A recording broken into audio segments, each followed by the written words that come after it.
The tools you will need for this job are a flat bladed screwdriver and a pair of pointy nose pliers. Now I choose these pliers with the bend in them because they have more leverage when you're working inside a blind. Sometimes the hook that's on the top of your tilt wand is going to break. Now this one is obviously broken.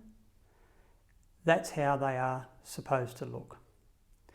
So what we'll do is we'll replace the hook now on the wand.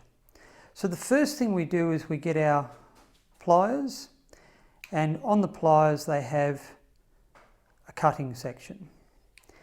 And we're going to work our way around the wand with the cutting section. So we're just going to pinch it together slightly whilst turning the wand, and then it will pop off.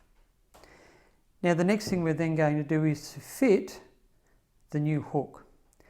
So we slide the hook on and then just give it a couple of little taps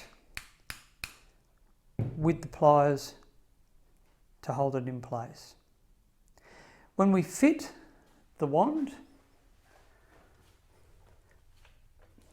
you'll see a little loop here.